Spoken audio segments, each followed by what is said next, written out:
नियामतपुर फाड़ी अंतर्गत लच्छीपुर लालबत्ती एरिया में एक युवक को ड्रग्स बेचने के आरोप में स्थानीय लोगों ने पकड़कर बांध दिया और पुलिस को बाबत मामले की जानकारी दे दी, जिसके बाद मौके पर नियामतपुर फाड़ी पुलिस संदिग्ध आरोपी को हिरासत में ले लिया है।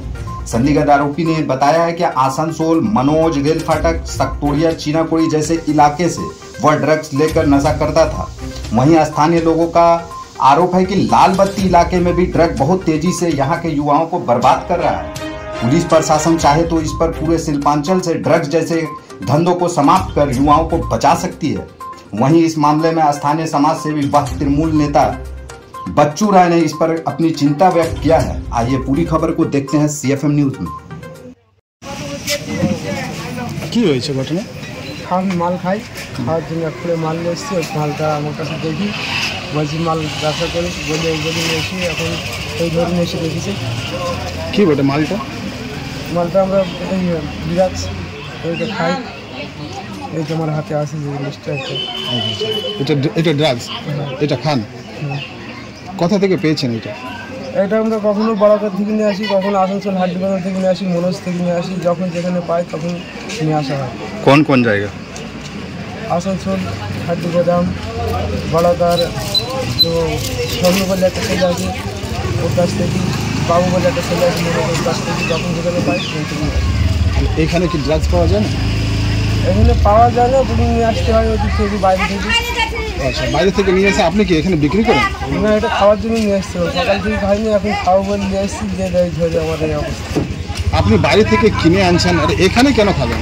বাইরে লোকজনে মারপিট বলি কিংবা ধরি বলি, বাইরে ভয় খাওয়াইনি। আপনি বাইরে থেকে যখন কিনে নিয়ে আসছেন তখন বাইরে খেতেন, আপনি এই জায়গাটা কেন নষ্ট করছেন? মুখের জায়গায় বসে খাইনি, জানছি এখন নিজের জায়গায় বসে খাবো। আচ্ছা, এখানে কাকে দেন না এই মালগুলো? কার কাছ থেকে পান? এখানে কারোর কাছে পাই। এখানে পান না, মানে এখানে বিক্রি হয় না? আপনার নামটা বলুন। আমার নাম সাইফুল। বাড়ি কোথায়? বাড়ি চক্কা। ঘটনা ঘটেছে এটা যে আমরা এই ছেলেটাকে ধরলাম, এর কাছ থেকে এক দুপুরে হিরোইন পাওয়া গেছে। আর এখানে দীর্ঘদিন ধরে হিরোইনের ব্যবসা চলছে। আমাদের এসসি ছেলেরা নষ্ট হয়েছে, কেউ হাড়ি দিচ্ছে, বেঁচে দিচ্ছে, কেউ পালং বেঁচে দিচ্ছে, কেউ ঘরের পরিবার সংসার চালাতে পারছে না, তারা খেতে পারছে না। হিরোইনের ব্যবসা যারা বাইরে থেকে এসছে তারা চালাচ্ছে। আমার এলাকাটা পরিবেশটা নষ্ট করে দিচ্ছে। এটা কোন জায়গা? এটা চপটা। তাহলে কি হলো আজকে? এটা হলো যে হিরোইন আমরা ধরলাম একটা ছেলেকে, তার নাম দিচ্ছে ও। এর কাছ থেকে মোটামুটি কতটা হিরোইন আছে? এখন তো আপাতত এক কুড়িয়া দেখাচ্ছে। নিয়ে কি করলেন ছেলেটার সাথে? এখন ছেলেটার সাথে কি করলেন? জিজ্ঞাসাবাদ করলাম, বেঁধে দেখলাম। ও বলছে হিরোইন একজন এখানে বিক্রি করে, সে তার নাম বললো, ওর কাছ থেকে জেনে নেন নামটা। আচ্ছা, কি নাম তার? এর নাম হচ্ছে সাইফুল। তো আপনি পুলিশকে খবর দিয়েছেন? পুলিশ প্রশাসনে খবর দিয়েছে, ওনারা আসছে।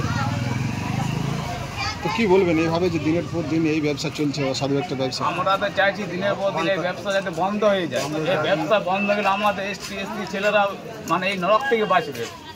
মাতাল মদ খেয়ে নিচ্ছে, ঠিক আছে, এটা কোনো ব্যাপার না। এই নেশাটা এত বাজে নেশা যে একবার খেলে ছেলে নষ্ট হয়ে যাচ্ছে। এটা বন্ধ করে দিলে ভালো হয় পুলিশ প্রশাসন থেকে।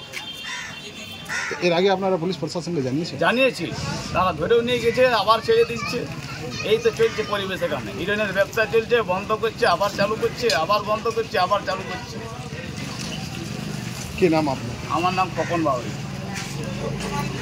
যে খবর আছে সেটা হচ্ছে আসানসোল শিল্পাঞ্চলে, শুধু এখানে বলে না, আসানসোল শিল্পাঞ্চলে ব্যাপকভাবে ড্রাগসের কারবার চলছে। সেটা পুলিশ প্রশাসনের নজর আছে এবং পুলিশ প্রশাসন আপনার গাঁজা থেকে আরম্ভ করে অনেকবার একাধিক জায়গায় অনেক রেড করে অনেক কিছু বাজেয়াপ্তও করেছে। তো সম্প্রতি যে ঘটনাটা যেখানকার আজকের এখানকার চক্কার যে ঘটনাটা, সেটা এখানে জনৈক এক রাজেশ বলে আছে, জনৈক এক ময়না বলে কোনো মেয়ে ছেলে আছে, তারা দীর্ঘদিন ধরে ড্রাগসের কারবার করছে। সেটা পুলিশ প্রশাসন ভালো করে জানে। আমি জানি না কেন তারা ড্রাগসের কারবারটাকে বন্ধ করতে পারছে না। প্রশাসন যদি বলে যে আমার এলাকায় আমি কোনো অনৈতিক কাজ করতে দেব না কাউকে, কারণ হিম্মত নেই সে অনৈতিক কাজ করে। আমি জানি না কেন হচ্ছে এখানে যুব সমাজ যেটা আছে, এই যে আপনার 18 বছর, 19 বছর, 16 বছর, 15 বছরের ছেলেরা, 20-22 বছরের ছেলেরা এই যে ড্রাগস আপনার অ্যাডিক্টেড হয়ে যাচ্ছে, এটা আগামী দিনে আমার সমাজের পক্ষে খুবই ক্ষতিকর। আমি আপনাদের চ্যানেলের মাধ্যমে প্রশাসনের সর্বকর্তার দিকে আমি অনুরোধ করব, অবিলম্বে যাতে এই ড্রাগসের কারবারটা চবকা, দিশা, আকনবাগান, নবীনগর অঞ্চল, নিয়ামতপুর, তারপরে এখানে যে আপনার কি বলে যে স্কুল আছে হসপিটাল, কুমারডিয়া হেলথ সেন্টার হসপিটাল, এই যে তার পাশে দেখুন একটা অত বড় বেলরুই হাই স্কুল আছে, এইদিকে জলদি স্কুল রয়েছে, এইদিকে আপনার এতগুলো স্কুল প্রতিষ্ঠান রয়েছে। এখানকার ছেলেরা যদি ড্রাগস অ্যাডিক্টেড হয়ে যায় তো আগামী দিনের আমাদের কী হবে ভবিষ্যৎ? আপনাদের চ্যানেলের মাধ্যমে একটাই অনুরোধ, প্রশাসনের কাছে, সর্বকর্তাবিনীদের কাছে অবিলম্বে ড্রাগসের কারবারিদের ওপর অবিলম্বে কড়ায় একবারই পদক্ষেপ নিন, যাতে ওদের যে পদক্ষেপটা আপনারা নিচ্ছেন সেই পদক্ষেপটার জন্য আগামী দিনে যারা ড্রাগসের ব্যবসা করে তারা যেন চিন্তায় করে যারা যায় এই যদি আমি এই কারবার করি তো আমাদের এইরকম সাজা হতে পারে। দাদা আপনার নাম আর পরিচয়? আমার নাম হচ্ছে বাচ্চু রায়, আমি প্রাক্তন ভাইস চেয়ারম্যান কুলটি, তৎকালীন কুলটি পৌরসভা, এখন তৃণমূলের সাধারণ কর্মী।